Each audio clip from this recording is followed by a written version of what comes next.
Hey guys, how are we doing today? My name is Brendan Reviews and welcome to the Tier 1 video talking about the first tier of the disturbing movie Iceberg. And so here's the thing, I've seen every single movie on this list, or at least on this tier already, you know? I've seen every single one of them. These are normal horror movies that just do not qualify in terms of being disturbing movies. These are movies that were just made to be in Hollywood, to scare you, and have a good night at the movie theater, you know? And well, we're gonna go ahead and talk about these ones right here, right now, and without further ado, I'm going to preface this by saying that what we are doing in this video today is we are not going ahead and just talking about these movies and then moving on. These are movies that have scary potential to them. So you know what? We are going to be giving every single movie on this tier a scariest media rating. Fuck yeah. So without further ado, let's hop into it and talk about the first movie on Tier 1, which is Friday the 13th. So, Friday the 13th follows this story about a young boy who drowns in a lake. He is believed to be dead, and then decades later, all of a sudden, all these camp counselors start to go missing and start to be found dead. And they believe that it may be the legendary tale of Jason Voorhees, the boy who drowned in the lake, has come back from the dead to go ahead and kill all of them, only for them to find out, spoiler, it's not Jason in the first movie, it is in fact his mother. So, his mom is the one killing everybody as revenge for how they left his son to die, how they left her son to die out in the lake. The camp counselors were having sex and were not paying attention to him as he was drowning in the water, and if they were paying attention, they would have saved his life. So, as you can see, that's where it starts off with. That is the foundation for the movie. That is the plot of the movie. And I'm gonna just say this right here. It's a classic for sure, but it does not hold up as well as it could. Like, out of all the classic horror movie villains from the 80s, such as Freddy Krueger, Michael Myers, Pinhead, Chucky, Leatherface, and of course Jason Voorhees has the worst first installment out of any of these people. Hellraiser, Child's Play, Nightmare on Elm Street, Texas Chainsaw, and Halloween are all majorly better than Friday the 13th. Hey yo, what the fuck?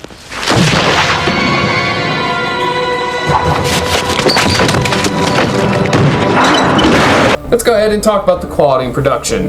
We're just going to sprint through all of these. We're going to sprint through all of these ratings. So starting off with the quality and production, the effects are somewhat outdated, and most of the acting is pretty bad, besides the final girl and besides Pamela Voorhees. These two do a great job with each other. And with these two, they do a great job with the setting. That brings me to my next point. It has a great setting, but it feels very cheap because the movie was made for only $500,000. Now that could be a plus to it in the sense of, like, sometimes just camps don't have that kind of money, and it is supposed to feel more rustic and just feel a little bit more down to earth. So $500,000 is a lot more civilian than it is, you know, professional in terms of movies, right? But I gotta say this, I think that the movie is severely halted by that, and because half of the acting's good, half the acting isn't, some of the effects are good, some of the effects aren't, and even though there's a great setting, it's not that good. It's not like that professionally executed. For the quality of production, I'm going to give it a 1 out of 2. Now for the realism, it's going to be based off of the situations involved in the movie. So I'm going to say this, it is very hard to get away with so many murders, especially when you're this old 60-year-old lady grieving the loss of your child. How she gets away with so many murders is beyond me, but I will say this, of course, if a mother loses her child due to camp counselors being irresponsible and literally doing something as juvenile as having sex, and that was why they weren't paying attention to your child, I could understand why the mom snapped. The mom snapped, and now she wants revenge for her child's death. I understand that. I can actually understand where that mom is coming from and why she acts the way she does. And because of those reasons alone, the realism is pretty. It's not great, but it at least has some solid founding, you know, it has some solid ground. So I'm gonna go ahead and give it a 1.25 out of 2. Moving on to the gore score. I'm gonna just say this, the gore in this movie is very, very good, even if a little bit outdated. Even if some of the effects don't hold up, the kills are awesome. The Kevin Bacon death in this scene in this movie with the arrow going through the neck from below the bed is one of the greatest kills in horror movie history. It is one of the most iconic kills in horror movie history. This was before Kevin Bacon was even famous. So this is a great, great, great moment inside of what is, in my opinion, somewhat of a lackluster movie. But anyways, as I said, it is very outdated at times, but guess what? It's pretty effective in its kills and its gore for the most part. It just has some moments that are clearly outdated and were a product of the time. So for that, I'm just gonna go ahead and give it a 1.75 out of 2. Pretty good overall. Moving on to the creep factor. This is not nearly as creepy as many of its counterparts are, so it really struggles to maintain its edge that it has to the very end, right? It struggles to maintain a scary feel all the way through the movie. It just struggles to hold that feel. Pamela Voorhees is this great villain, but when you finally meet her, she just gets slapped around like a bitch. She just gets slapped around by the main character and is knocked down so easily, you almost don't feel a threat. You almost don't feel like as if she is a threat. There's nothing to really be afraid of. And because of that, it just doesn't hold over the edge. It just doesn't work. The only thing I will say is that the final jump scare in premise is scary. The idea of this drowned, decrepit, just disgusting looking boy coming up from the depths and pulling you into the water is this horrifying thought, but it doesn't work in execution in my opinion. The jump scare in my opinion is not very good. I know it affects many others. A lot of people find that scene to be the scariest scene in the entire series, and I'm just sitting here going, didn't get me. So guys, as a whole, I'm just going to give it a 1.5 out of 4. So, with a 1 out of 2 on the quality and production, a 1.25 out of 2 for the realism, a 1.75 out of 2 for the gore score, and a 1.5 out of 4 for the creep factor. That brings Friday the 13th to a 5.5 out of 10, which is a look-over-the-shoulder rating. Now, moving on to Nightmare on Elm Street. So, this movie follows a man who kills kids. After the parents of the kids that he murdered discover who he is and discover that he has killed their children, they burn him down alive inside of this factory, where he then comes back to life in the form of being this demon inside of your dreams, and he hunts down the kids of the people who killed him and continues to kill their kids inside of their dreams. So let me just explain this a little bit better. Freddy Krueger killed people's kids. The parents of those kids killed him. Now he's coming back for revenge and continuing to kill these people's kids. Got that? The quality and production of Nightmare on Elm Street, it is a fantastically made movie. It is smart. It has a lot of high tension. The acting is very good. The direction is very good. And the score is memorable. I mean, the only thing that this movie does have is, of course, though the effects do hold up very well, there are just some effects that are slightly cheap, like the ending part where he pulls the mom through the mirror. You could tell it was a balloon. So yeah, not too good there, but I mean everything else looks really good. So quality and production, I'm gonna give a 1.75 out of 2. So moving on to realism. All right, this is gonna be a hard one, but let's talk about dreams. Dreams, anything can go, right? And everybody has had the dream where you feel like you can't run and something's charging at you. And this movie plays up on that. They play up on the idea that you can't move. You are constantly the underdog. You are the one who does not have the power inside of this dream world. The rules that they set for this movie work so well, and the tension that is built from these characters also works really, really well. I think that this movie does a fantastic job of displaying how visceral the dreams can actually get and how much they should be scared of Freddy Krueger. And for those reasons alone, besides Johnny Depp's death being very strange in terms of how that works physically, everything else I just think works as a whole. And for just because of Johnny Depp's death being a little strange and outlandish for what actually is a somewhat realistic interpretation of dreams, I'm gonna go ahead and give it a 1.5 out of 2. Moving on to the gore score. It has great effects. The blood looks very good. It has creative kills, but definitely, as I said, Johnny Depp's death is outlandish, so this also is going to get a 1.5 out of 2. Now moving on to creep factor. This is much creepier than Friday the 13th. Much, much, much creepier than Friday the 13th. Freddy Krueger as a villain is terrifying. This guy who has like knives on his fingers, who chases after you inside of your dreams and can kill you in your sleep when you are the most vulnerable, is creepy. It is a scary idea. This guy who can haunt you in your dreams is scary. Though I'm going to say this, it is not as creepy as it could be. It is not nearly as creepy as it could be. There's a lot of scenes emphasizing chase, which gives this like, yeah, it gives this tension feel, it gives this like anxiety feel, but it is not creepy. It doesn't stick with you the whole way throughout the movie because there are constant moments where our characters are, you know, of course awake. But I mean, who wouldn't be? I mean, these characters are trying to stay awake because they don't want to fucking die. So I'm just gonna say that it's not as creepy as it could have been, but it does have its moments, and for these reasons alone, I'm gonna give it a 2.5 out of 4 on the creep factor.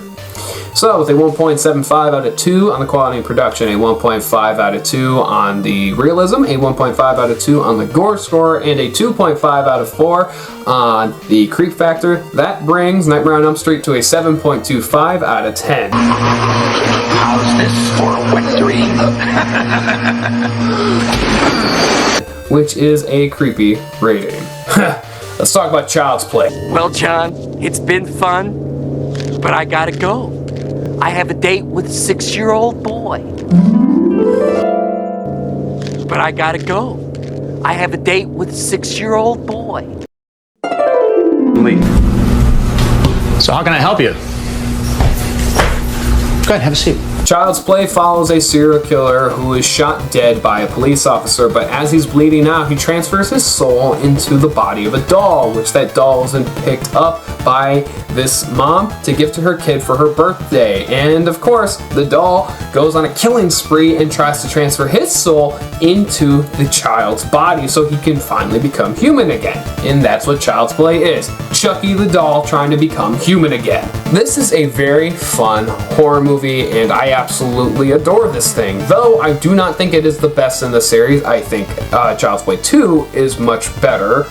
I do like the creepy doll aesthetic, even if it isn't necessarily creepy to me. A lot of people do find the creepy doll aesthetic to be very creepy. The biggest problem that this movie does have, though, is that it takes a long time to get to the point that it's trying to make. We already know that the soul is inside of the doll, but it takes a while to actually full-on show it. It takes a while for the doll to actually snap, which makes the movie not nearly as intense or as violent as it could be. It's not nearly as intense or violent as Nightmare or Friday the 13th, but needless to say, it is still a good movie. Let's start off with quality and production. This is a well-made and well-acted movie. The music is great, the direction is good, and the animatronics for this movie are surprisingly very good, and they hold up, for the most part, pretty well. It could do for a new update, but they do hold up very well. And for all these pros, let's just give it a 1.75 out of 2 and move on to realism. So, let's talk about the fact that this involves voodoo. So,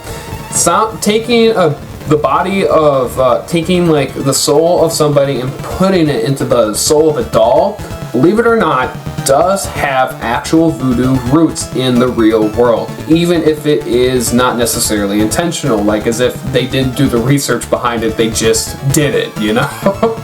Use voodoo as an excuse. The serial killer wanting to be human, to me, does sound like a legitimate motivation for a villain, and it does make the stakes a lot higher for that reason, and it does add to the movie in at least that aspect. And of course, the kid is telling the truth. Who the hell is gonna fucking believe a kid? So that's also realistic. In the way that Chucky does use his body does actually work surprisingly well. Him trying to crawl through the vents, it makes sense. Like, if you're a serial killer, if I was a serial killer and I was trapped inside of the body of a doll, I would use every little bit that I could use to sneak through vents, sneak through cars, and try to get my victims or something like that. I don't know. I just think that as a whole, this is a much smarter movie than it necessarily may even be recognized for, but I'm going to say I don't think the voodoo aspect, even though it does have real life roots, it just doesn't, it feels more outlandish in the actual movie. So for realism, I'm gonna give a 1 out of 2. Okay,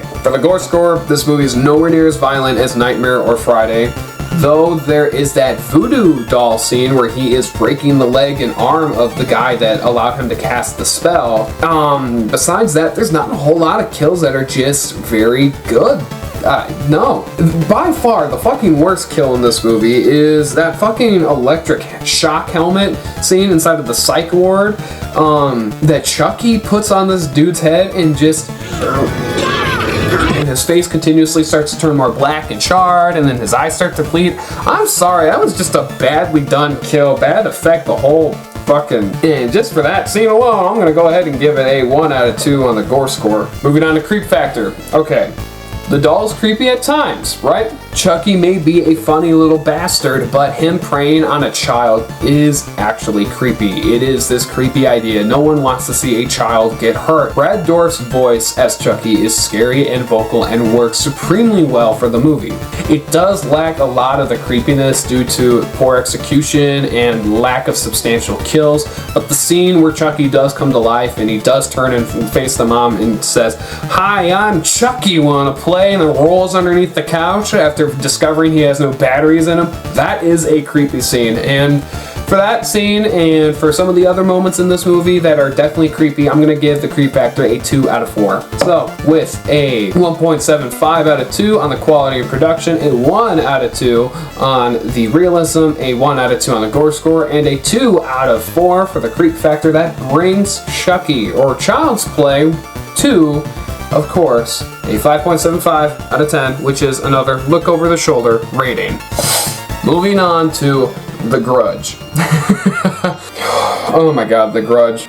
Okay, so this movie involves two people, these two spirits that haunt this house, right? And anybody that walks inside of this house all of a sudden has this curse put onto them, and it involves Sarah Michelle Gellar's character trying to discover the curse and break the curse and figure out what the hell happened, the past behind the spirits and this and that. And yes, well, needless to say, this movie is very creepy and creeped me the fuck out for a long time. So let's just start off with quality of production. The ghosts are fucking terrifying in this movie. They are terrifying and make for some of the creepiest villains in a horror movie yet. It is well made and well acted. This is a great update from the Japanese counterpart that came before it. This is a US remake that we're talking about here, but the Japanese counterpart that came before it is very good too, but this updates that like cinematic scare to it, and I just, oh my god, the ghosts are horrifying. It has a good score, though it is cheesy at times, just slightly cheesy at times, with some of the moments where people are inside of the house. I am saying this right now, the ghosts make this entire movie extremely effective and scared the living shit out of me. So for that reason alone, I'm going to give it a 1.75 out of 2. Now moving on to realism. So it is always creepy by what we don't see. We are always scared by what we don't see. Like, what are you more scared of? Are you scared of like this guy that you can see down at the end of this alleyway? Or are you more scared of you hear something in the corner of your room? It is pitch black and you can't see what the hell it is, but you just hear something. Your mind goes wild, doesn't it? Exactly. And that's why things are creepier when you don't see what it is. And that makes this whole thing work so well. Not to mention, the spirits are based on actual real life Japanese ghost stories. They're based on actual real Japanese spirits, ghosts. These are vengeful spirits and actually have folklore inside of the Japanese culture, which adds such another layer to this because it makes you wonder, could this fucking exist? The ghosts are scary, and all of their quirks, for even the croaking, are explained well. The backgrounds behind the death of the mom and behind the death of the father and the son, it all just makes sense. It adds up to the story. However, there are stupid moments where characters just make the dumbest decisions and they fucking die. Because why not? Whatever. And because somebody does something stupid and fucking dies, I'm just gonna go ahead and give it a 1.5 out of 2. Moving on to gore score. We are majorly creeped out by what we don't see. And this movie definitely takes a lot of that paranoia and psychological factor and throws it in your face in this movie. There are moments where people just get grabbed and pulled away from reality and just get pulled into whatever, like maybe hell or whatever. That is extremely creepy too, and totally adds into that psychological gore horror. The fact that the main spirit, Kyaku or something like that, happens to have her croak. And the reason for her croak is that her throat was crushed when she was alive, and that was what killed her. That is horrifying too. The blood coming out of her eyes also is extremely creepy and unsettling, and just builds up this fucking just mentally, psychologically affecting horror. Though it does lack in some kills where a little bit more could have gone a long way, especially the kill where this lady just gets sucked away from underneath her bed. Yes, though I did say being sucked away is this horrible idea. It is very creepy, like, mentally. I just think that being pulled out or being pulled into your bed is, I'm sorry, it's not that creepy.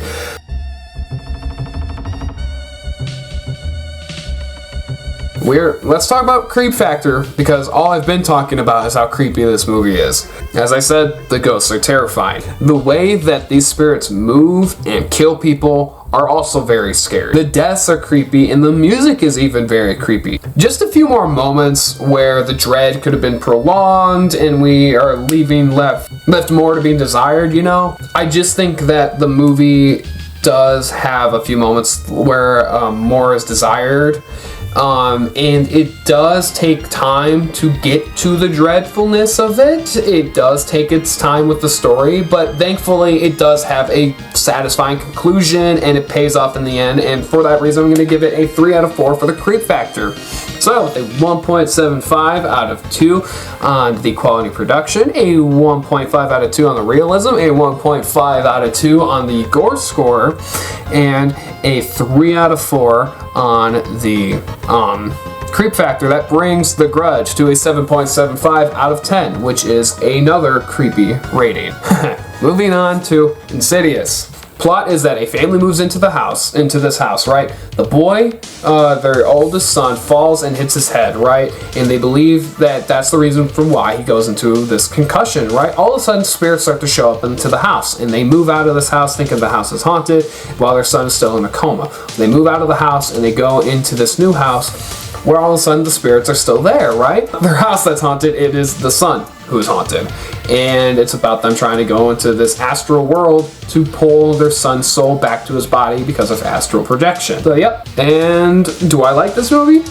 Yes, it's a very good premise and it has a unique twist on it with astral projection. Though I will say this, the jump scares in this movie are terrifying at first, on first viewing, but after that, because you now know where they're placed at, they're no longer as scary because you're anticipating them and you know where they are. And here's the problem, is that it really sucks because this has such a good premise and it stacks up so well, but because of it's just jump scares throughout the entire movie, after first viewing, it just adds up to nothing more than a scary premise, which really sucks because it is such a good premise. Well, let's start off with quality and production. This is the best made movie on the tier so far. It has the best acting, the best direction, the best looking camera work, and it has some of the best creative scares in the movie, or in this tier. James Wan directs the movie very well. Guys, I'm just going to give it a 2 out of 2. Great all-around production-wise. Now moving into realism. Astral projection does have some scientific ground. And the fact that the parents do everything in their power to like help their kid and try to figure out what's going on with their kid, it just shows that, you know, these guys are realistic parents. They're doing everything for this child to make sure that their child is okay and figure out if they can get him awake and this and that. The scares do make sense in the context of the story. They're not just like random ghosts fucking with you because they can. It's literally ghosts who are trying to torment you and your family so that way they can, you know, get to your kid. Get to your kid's body, and by the more they torment you, the more further or the closer and closer they get to actually getting to your body, which is just this creepy idea. And here's the thing. Everything up until this moment has been pretty realistic until we bring in the mediums and paranormal investigators. At this point, the movie does falter in terms of realism and it doesn't add up. And because of these characters alone and their inclusion, their realism, it just tanks at that point. So I'm gonna go ahead and give the realism for Insidious a 1 out of 2. Moving on to gore score. Yeah, there's nothing really much to grasp onto this one. As I said, there's jump scares, but it's nothing more than that. The psychological horror of it is literally just demons, and that's it. And to me, it's just not enough to pack that much of a punch. And yeah, just a 0.5 out of 2. Sorry, guys. Moving on to creep factor. As I said, it's very scary and very creepy on its first watch, but it does not hold up nearly as well on repeated viewings. It is a very good horror movie, but it is only as good as that first viewing, and after that, it is just downhill from there. It is never as scary as that first viewing. It is never, like, it never relives up to that thrill that you had the first time watching it. So in that way, here's the big problem with that is, like, you watch it the first time, you're very scared, and you're like, oh my god, I'm gonna watch it another time because that was so good, so scary. And you watch it, and you're just fucking disappointed. You're fucking disappointed. It is not as creepy as it once was. And this is because it's just scary at first and then not at all, because you just anticipate the scares. And because it's scary at first and then not at all, I'm gonna give it just a perfect 2 out of 4. Great scares, but after that, not really scary. With a 2 out of 2 on the quality of production, a 1 out of 2 on the realism, a 0.5 on the gore score, and a 2 out of 4 on the creep factor, that brings Insidious to a 5.5 out of 10, which is a look over the shoulder. It's just a normie horror movie. Average horror movie, slightly above average. That's why it's 5.5.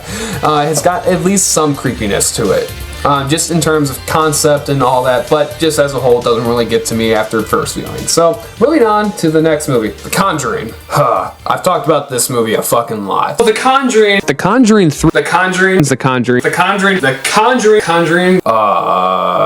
I'm just gonna go ahead and spit the numbers up on screen right here,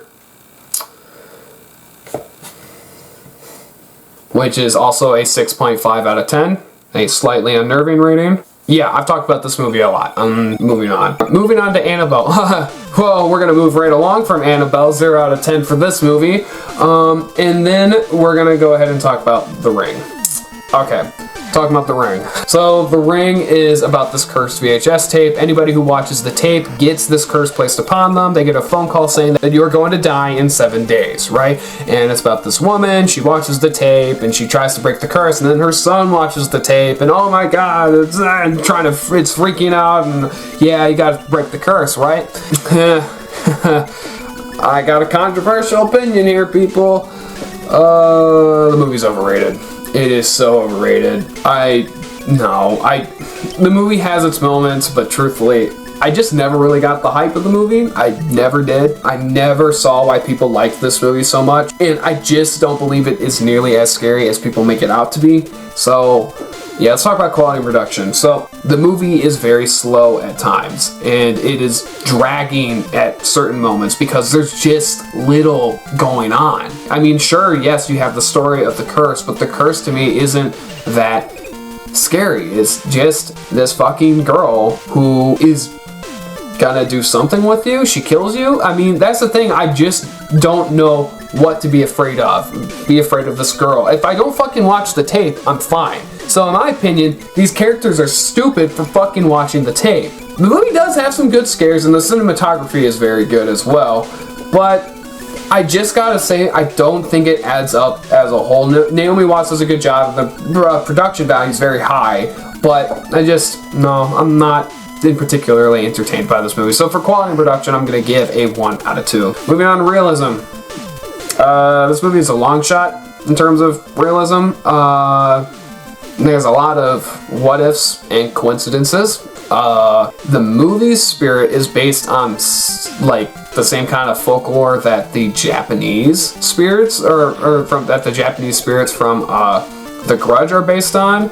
But there isn't enough of a grounding in this kind of context to actually say what spirit is truly based off of. It just is this evil spirit correlated with this fucking tape. And for that reason alone, 0.5 out of 2. Gore score. There are some creative deaths, I will give it that. The coming out of the TV scene and the death that follows is very effective. I will give it that. That is the one scene that does get to me and pretty much gets to everybody. The look of the spirit is definitely creepy, but in my opinion, not nearly as creepy as the Grudge girl or even the child from the Grudge. But ultimately, I am distracted by the story for it to continue its intensity, for it to continue that tension, that gore, that psychological horror. It just doesn't add up. It doesn't work as a whole because the story is the center focus of it and it's more thriller than it is a horror movie. So yeah, I'm gonna give it a 1 out of 2 gore score. And creep factor, guys, I am just not scared by this movie. There are moments in it that are definitely creepy, but the tape doesn't scare me at all. The girl doesn't scare me really. There are only a few scenes that work for me, and just as a whole, I don't find this movie very good. I'm sorry, and for that reason alone, I'm gonna give it a 1 out of 4 on the creep factor. So, with a 1 out of 2 on the quality of production, a 0.5 out of 2 on the realism, a 1 out of 2 on the gore score, and a 1 out of 4 on the creep factor, that brings it to a 3.5 out of 10, which is a Goosebumps rating. Hey, a Goosebumps rating.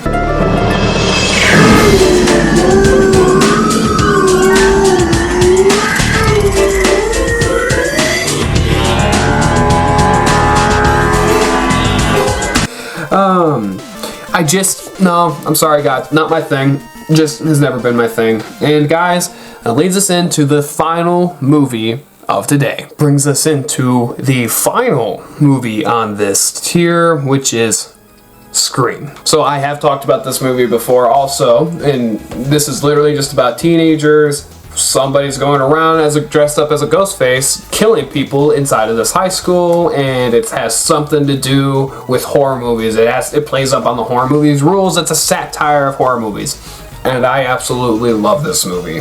So for the quality of production, it's a well-made movie.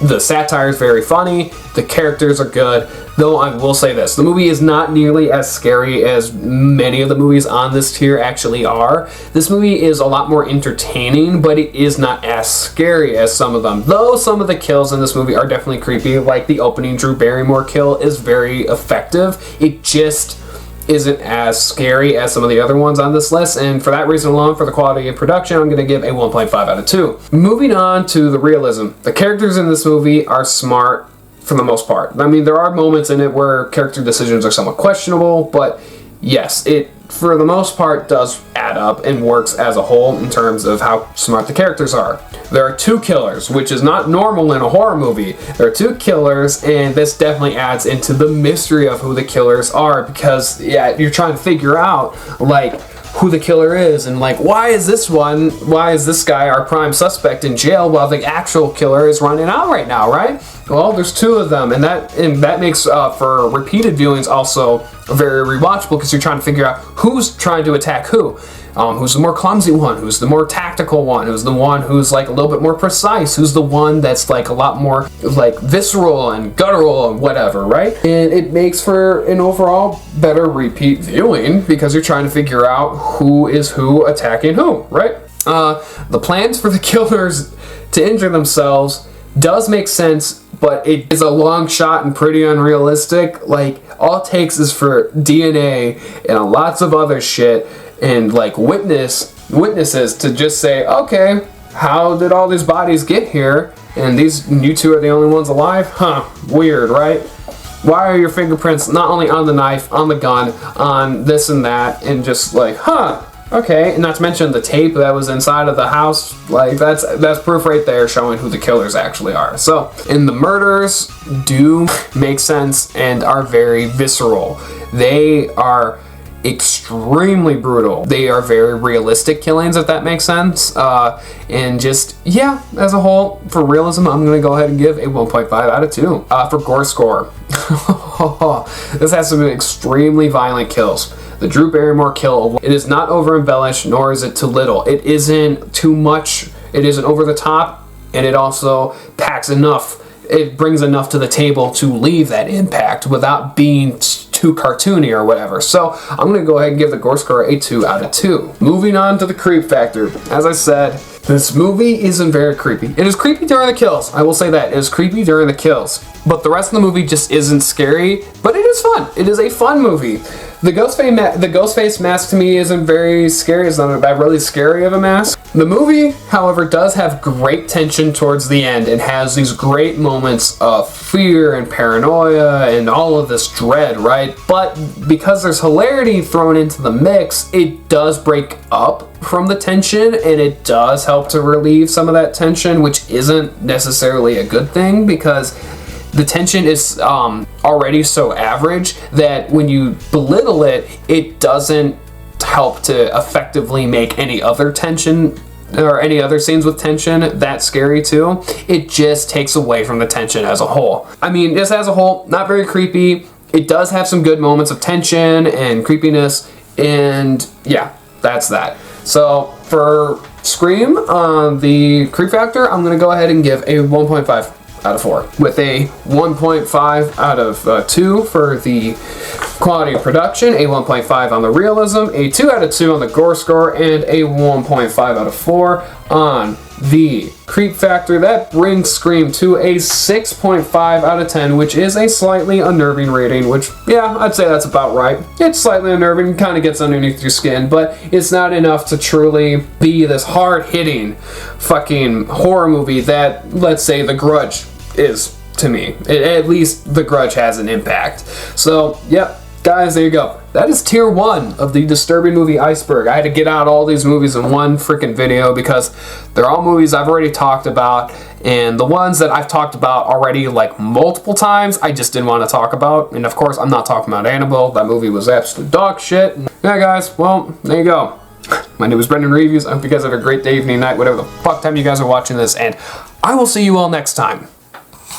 Subscribe to Brendan Reviews or else I'll come to your house and eat your kids.